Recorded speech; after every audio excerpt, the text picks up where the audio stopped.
Philippines, good day all over the world. Sa mga lupalop ng Pilipinas, Luzon, Visayas at Mindanao. At sa mga lupalop ng kontinente, Miglab, shoutout, kumusta po kayo? Lalong-lalong mga OFW, saan man kayong kontinente sa ngayon. So ating pag-uusapan, kailangan bang bigyan ng pansin ang mga ginagawa ni Tekram? Punto por punto. Well, para sa kay Kuya SND, mga ka-Tekram community. Ang point lang naman ni Kuya SME this time, dahil kahit napapansin natin na mayroong tayong taong against sa mga ginagawa ni Tekram sa kanyang pagtulong. Kasi kini-question ng iba, kini-question ng karamihan, yung mga nagbigay sponsor na hindi daw binibili ng lahat ni Tekram. 50% lang daw ang binibili ng mga na ibigay tulong sa mga taong nangangailangan, lalong-lalo na sa nangyari sa Cebu, na alam naman ng karamihan dito sa Tekram community na nagbigay tulong si Tekram sa kanyang charity sa mga taong dapat tulungan punto per segundo. So ang point lang naman ni Kuya SMD, so alam naman natin na larangan ng buhay ni Tekram is pagbablog. So alam naman natin na si Tekram ang vlogger na maraming natulungan. Punto por punto sa tulong din po ninyo, kasi hindi mabubuo yun ni Tekram, mga ka-idol, kung hindi ninyo tulungan punto por punto. Makakatulong man si Tekram through sa kanyang channel, pero hindi sa kalakihan. Ito'y lumaki, lumago ang naitulong ni Tekram sa ibang tao, kung hindi dahil po sa inyo. Maraming salamat po. Malaking impact na po yun. So, ibalik tayo sa ating katanungan na kailangan bigyan ng pansin. Especially sa mga diehard supporters ni Tekram, ang kanyang mga ginagawa ngayon sa pagtulong sa ibang tao punto por punto. Well, para kay Kuya SC, mga ka-idol, big chick po yun. Lalong-lalo na yung mga vloggers ngayon na maraming mga pumapasok, maraming lumalabas, maraming mga vlogger din na iba't iba ang community ang pinapasukan punto por punto. But ang point ni Kuya SMB, kahit man tayo pumunta man sa ibang grupo, pero ang point lang ito is continue ang pagsusuporta kay Tekram community, lalong-lalo na sa kanyang pag-char. Importante, wala tayong nakitang mistakes or grounded na ito'y makakasira sa kanyang reputasyon sa kanyang channel. So alam naman natin na marami ang natulungan ni Tekram, lalong-lalo na during nangyari sa Pilipinas ngayon na sunod-sunod ang problema, bagyo, baha, lindol, diba? So hindi agad-agad makaka-response ang government officials.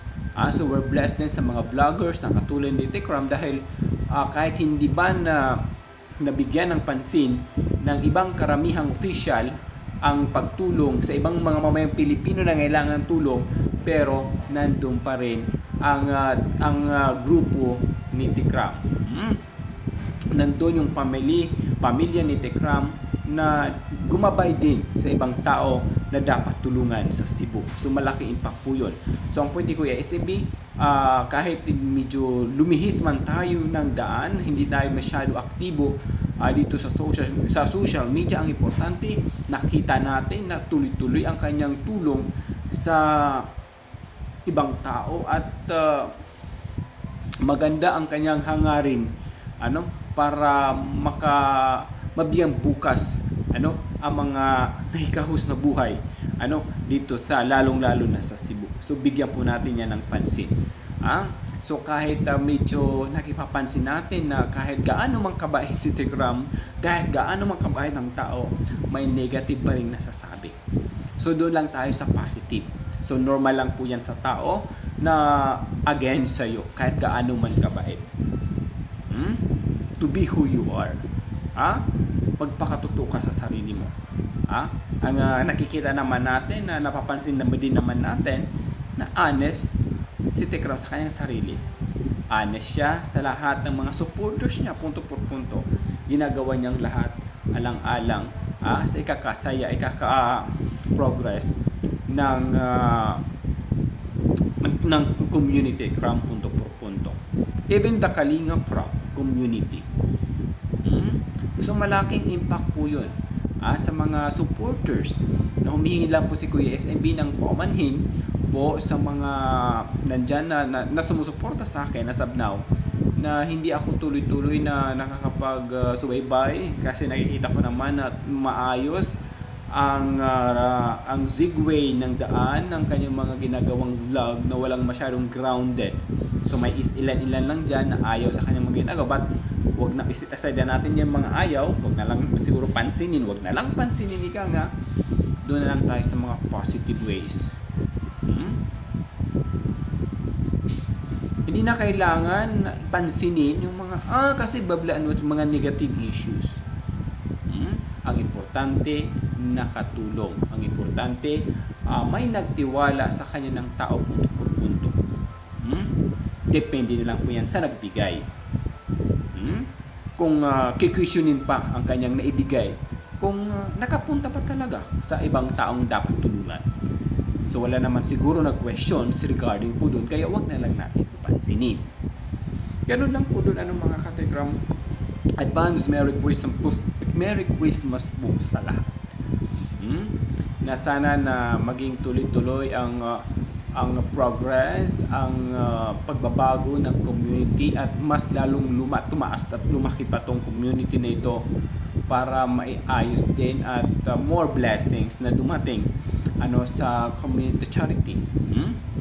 So ang point ng Nico is mag-welcome kung may mag-content, welcome na lang natin. That it's the very best way, na yung way na yon, yung daan na kahit paano may content si Tikram, kahit paano yung mga mga supporters ng vlogger na yon, yung makatulong man lang sa kanya.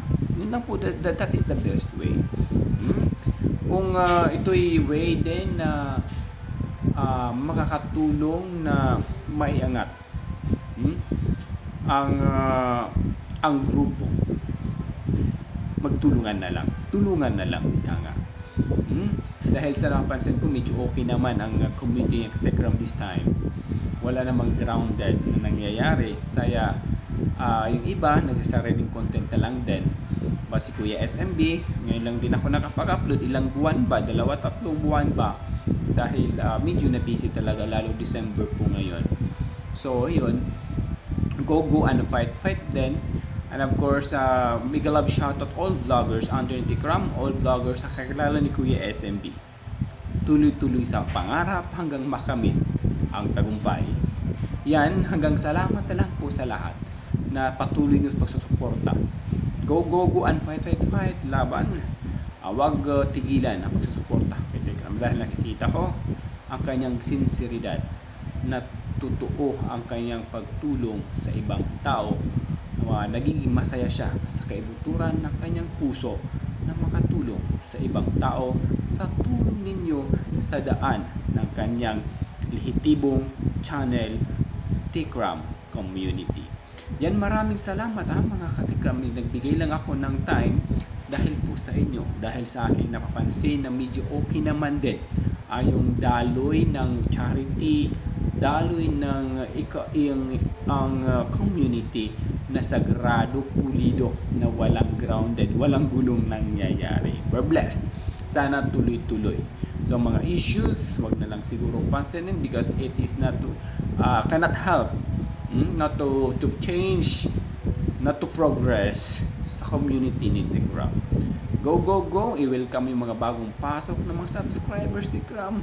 Huwag i-welcome yung mga nonsense issues, dahil hindi po yan makakatulong to progress ng community ni Tikram. Maraming salamat. Hanggang dito na lang pumuli at tayo mga ka-Tikram, mga ka-idol, mga ka-leader, kung saan man kayong community belongs. And of course, maraming salamat. Hanggang dito na lang itong tayo. Nagbigay lang agad ako ng oras para kahit paano mabigyan ng hustisya ang ating channel. Hanggang dito na lang again. This is Kuya SMB. Maraming salamat. Para sigurado, punto por punto, full. Have a good day everyone. Ingat, God bless. Mabuhay po kayong lahat. Advance Merry Christmas and Happy New Year.